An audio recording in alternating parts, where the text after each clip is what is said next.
All right, so today is February 11th. Oh my God, we're already in the middle of February. Um, so I um, I did not really trade today, or should I say I did, or I didn't. I didn't. Well, I did, but not anything serious because I didn't really have the time. I've been back testing my I'm preparing for essentially I want to take some trades over the next month or so, and I want to focus on trading from the perspective of sample size as opposed to from the idea of what most people do, making money, like people just showing how much money they're making. And I actually think when you focus too much on the money, you actually don't trade well. You focus so much on the little trades that you're doing to make money, and you show off your winnings, and then you lose it the next day or a few days after. You don't show anything because, and you sort of give the impression that you're not trading. And then next thing is you make some money, you show everyone, and it makes everyone focus on everyone think that trading is all about the money. Well, in actual fact, trading is actually more about the process of trading and executing your process and executing your, if you want to call it, your plan. This is the trading over the last 2 days. Um, this was a very interesting rally. Um, I lost money in this. And for you to lose money in a bull trend where you do not have pullbacks going below bars, then it means that you are doing something wrong. Um, and a lot of it has to do with one, I was trading a 1 minute chart, and I was scalping, and I was trading out of fear and panic. And everything I was doing was just not working out. And everything was just really out of panic, like all these pullbacks and all that. And I was doing that on the NQ. But now, as I think about it, I realize that you just can't do that.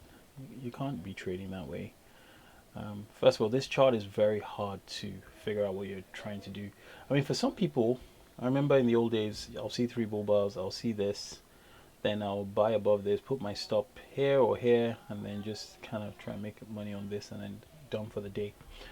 Um, which I guess is not bad. It's just I'm just not good at trading this setup. Um, yeah, I realize that my ability as a trader um, is better if I know what I'm doing and I can think. It looks easy here. Excuse me. It looks really easy here, but you have to remember these bars are moving up and down, up and down, up and down. You just can't really catch a break with them.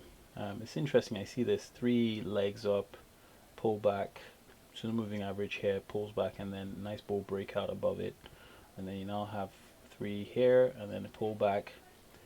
You form the triangle over here, 1, 2, 3, and then a nice breakout. It looks very very straightforward, but at the time, things are happening so quickly.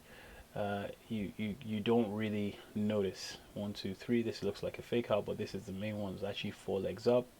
Actually, it's not a pullback, so pause. 1, 2, 3. Okay, the price action does work, but it's just hard, and you end up taking stupid trades. Whereas when you're looking at this, I remember when I was looking at it like this, these were very big bars. It's interesting. I look at this and I see the distances between the ranges. They're very small. You can see you just buy above that bar and then just wait for this bar to close. Buy above the next one and so on and so forth. And you can think better. The only thing that was a bit difficult here was this double top. It wasn't very easy to spot. I think this is the first pullback here, even though I don't call it a pullback because, well, you could argue and say that's the first one, second, and third, or this is the first, second, and third, and therefore that's your wedge. But I don't trade like that. This was a really good buy. 1, 2, 3. Um,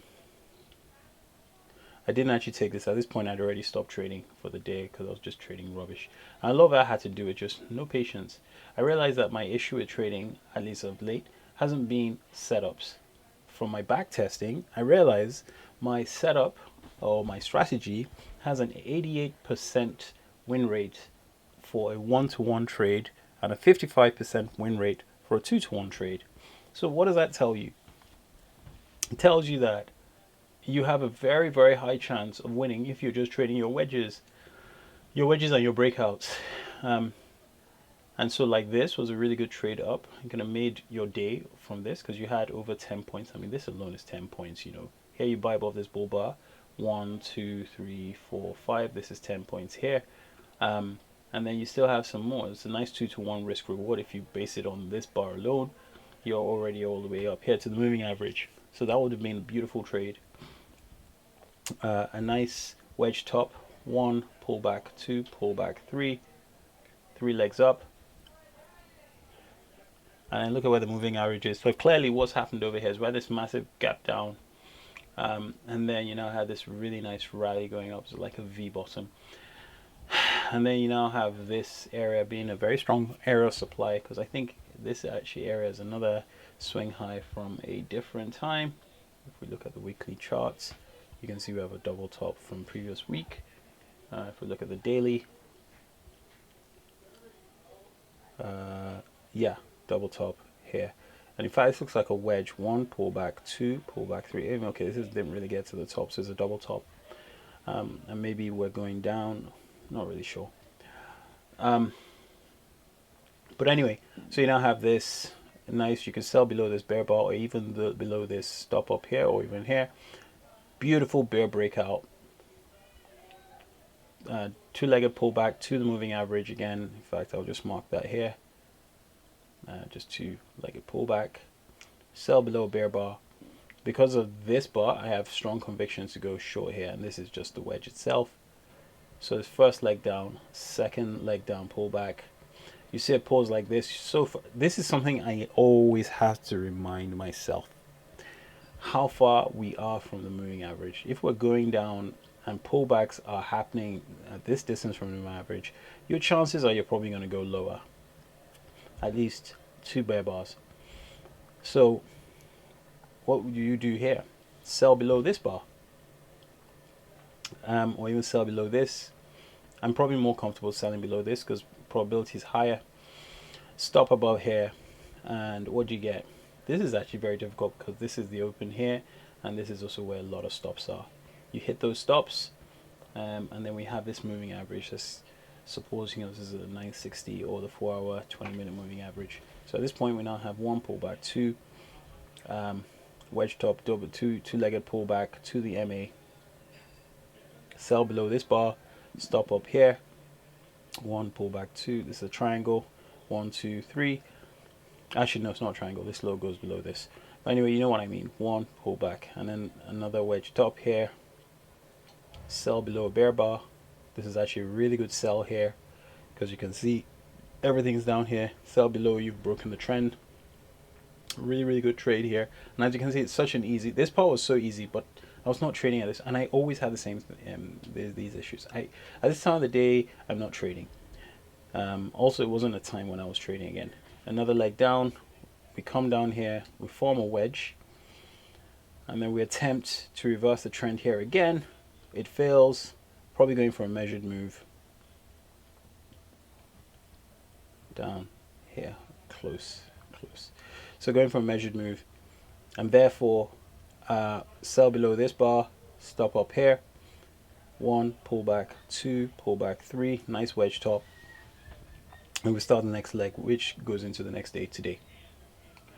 So this morning, I remember I was simulating because I've been back testing. I wanted to, and I was hoping I would have enough time to do it, but I didn't because I was taking care of my daughter. Today was taking care of that daughter day. So I could only take one really good trade, and then the rest was just really, I just could not spend time analyzing. So we have here 1 pullback, 2 pullback, 3, and here you have this nice bull bar coming out of this bull trend. Here, below here, sell below that. It's a nice stop there. No, what's it called? Nice trade here. You actually get your 1-to-1 around here, which is what I was going for, but you could also get 2-to-1 over there. 1 pullback, 2. Wedge bottom, go above here. I was expecting a third low because I thought, okay, well, this is the bottom here, so maybe we get one more low down, so we test this bottom. But actually, this is where we had this wedge bottom stop, so we had 2 legs down from here, and then 1 pull back 2. This didn't actually go here, so you had a lower high and a higher low, so this formed a triangle. I didn't actually see this at the time until I looked at Al Brooks's his notes. I realized that, oh my gosh, I missed the triangle. So anyway, we now have a nice bear breakout, and had I seen that, I remember seeing this bar, and I saw this, and I was like, wow, that's 3 bear bars in a row. But we have tails, so maybe we're going to reverse. This is probably a good reversal to buy. 1 pull back 2, so maybe just take it here. We get a 3rd leg down, so I'm like, okay, 3 legs down. We also have 3 legs down. 1, 2, 3. Maybe this is a good buy. So this was a wedge. This is a wedge. So in paper trading, I went long here, never got to my 1-to-1 target. I now started doubting, maybe I should not even bother with the 1-to-1, but actually, no, that's not the point. This trade did not work, and you would get stopped out.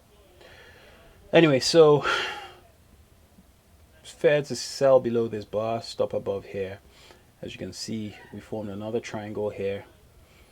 Again, lower highs and higher lows all converging to 0.3 reversals, 1, 2, 3. And then also you also notice that we're now below the moving average, selling here, selling here, selling here. 3 sells below the moving average. We are going down, high probability sell. So chances are you can even sell here for high probability, or if you want to sell below the range here, you get filled over here, stop there, or you can put your stop there and head down.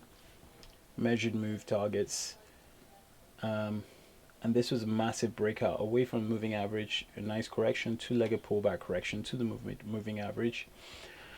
So one pullback, 2 legs here.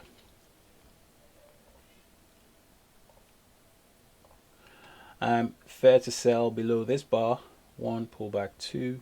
You actually have a wedge bottom here, and you can get out over here, or if you want to get out above a bull bar, I'll probably get out over here. As long as you just break below this low, I'll start looking to get out. And then you now have 2-sided trading. That's another thing I need to take note of. Notice you start to have lots of big massive bull bars forming. Here you didn't have that. Lots of two-sided trading, and therefore we're now beginning to test the moving average. Here we weren't testing, now we're testing, and now we're crossing. So chances are on Monday we will probably go sideways to down, sideways to up. We're not really sure. But one thing I want to speak of is this area. If you notice you're struggling to make money buying, you're probably in a bear trend. And if you notice over here, this made money. These guys didn't really make much money, but the bears seem to be making money. And then you see the bulls try it here. Bears even make money, and they make money, and they make money. So you just notice that most of the bars are now, the moving average beginning to slant, and most of the bars are now being formed underneath the moving average. You're probably in a bear trend. It's hard to believe so, because like now when you're here, you're thinking, okay, we're going higher. It's probably a trading range, but not really, because you had this triangle.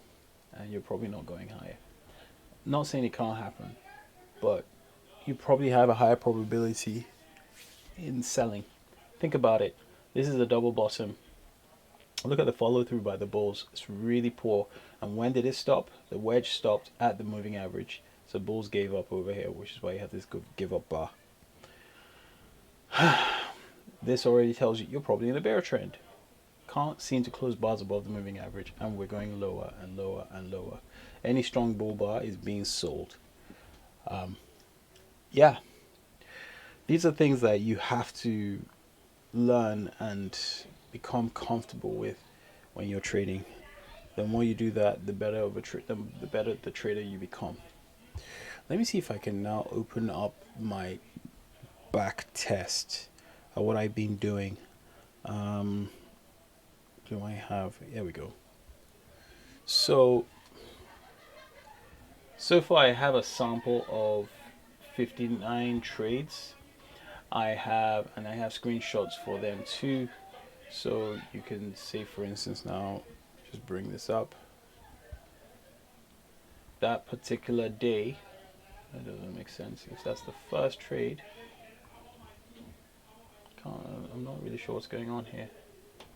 Wedge bottom. Okay, I think I mixed this up. I might have mixed this up because this is the wedge bottom. So the middle of the day, 1, 2. No, but this is a breakout. So this is not the right link. I have to go back. But this is an example of what I'm doing.